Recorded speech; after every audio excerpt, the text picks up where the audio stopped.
Okay, now, here's a young man. Here's a young, funny man whose name I've been butchering all night long. He's from New Jersey originally. He'll be at the Comedy Magic Club in Hermosa Beach this week, and at the Improvisation in San Diego the 11th of November for 1 week. Would you welcome Rich Scheidner?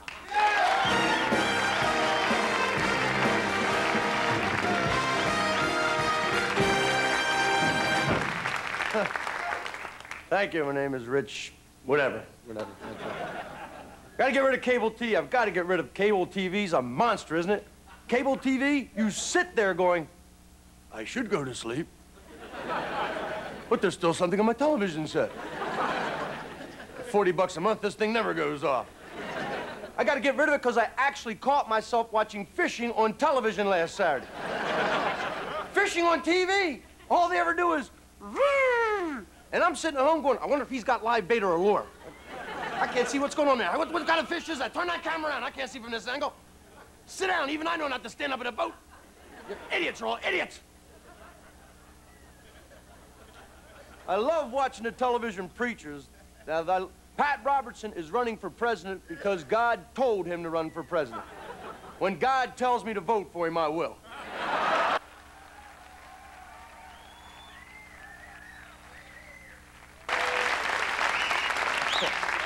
I mean, if I'm walking down the street and I hear a burning bush go, vote for Pat, I heard that. You don't have to send any locusts to my house. I'm always amazed when Baptist ministers play rock albums backwards looking for satanic messages. Why don't they try reading the album cover? AC/DC, Highway to Hell, seems pretty upfront to me.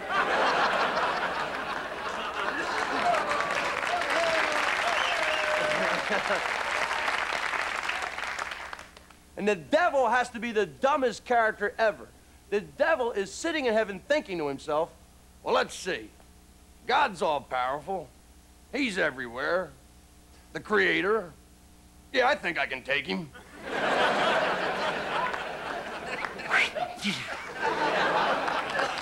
A lot of people think the Antichrist is here today on the planet.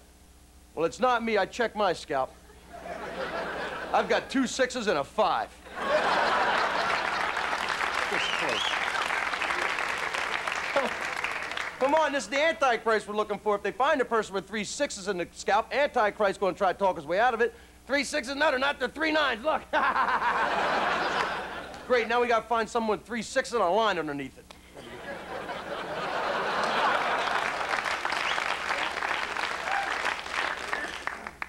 Now, love, human love, is real special. I want to fall in love again. I think that's great. You know, it works out sometimes these days. Once in a while, I guess, when you get together as a couple, you end up sleeping together before you're actually in love. Now, I'm not saying that's good or bad, but there is an awkward moment where you finish making love where you feel like you should be saying I love you to each other, but you can't because you're not in love yet. So you try to say something nice to each other, but whatever you say comes out sounding like, well, you have really good math ability. You're going to argue as a couple.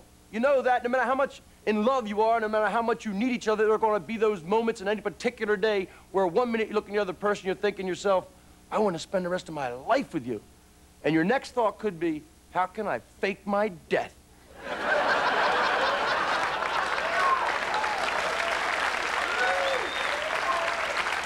I was just thinking, dear, just thinking. You just got to try to avoid the arguments. The easy way to start an argument is to stay out late, come in when you please. I guess guys are more notorious for doing this than women. And guys know, especially if you're married or living together, you got a curfew. At some time, you better be in that house or come through that door with an injury. It's 5 o'clock in the morning. I got to get home. Tony, break my leg. Thanks a lot, guys. I'll see you tomorrow night. No, I can drive. It's an automatic. I'm all right. Because we guys want to avoid the arguments with you women at all costs because you women are better at arguing than men are. You have more stamina. That's the only thing I can figure out. Guys just want to get the argument over with. Oh, look, you told me what I did wrong. I said I'm sorry. Argument's over. No, argument is not over. It is not over that easy. We're going to talk this thing out. I want to know your feelings. You're going to know my feelings. We have to have the feelings out. If we don't have feelings out, we'll never solve anything. Look. I said I'm sorry, and I won't do it again until I do it again, then I'll say I'm sorry again.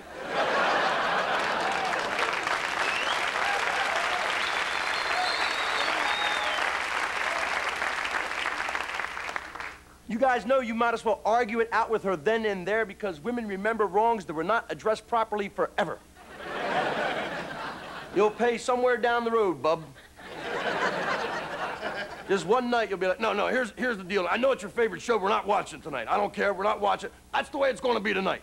I guess that's the way it was that night when you left me in a restaurant 3 years ago, wasn't it? I just forgot you were there. I told you, I forgot you were there. Eddie and I got to talk, and we drove home together.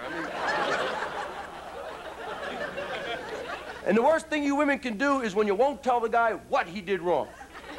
I'm sure some of you guys have walked into that ambush. You come bopping through the front door, she's giving you that. What's wrong? What? You know what you did. Well, I don't know. See, now the guy's really screwed to the wall. Because he's got at least 30 things in his head she hasn't even thought about yet.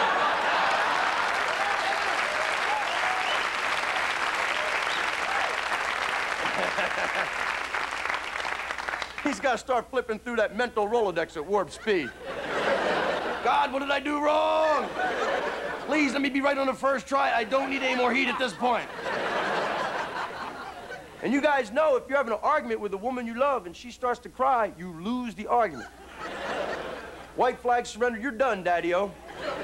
You can't argue with a woman you love when she's crying. When she's crying, the only thing you can think about is to try to stop her from crying. Oh, well, look, dear, look on the wall.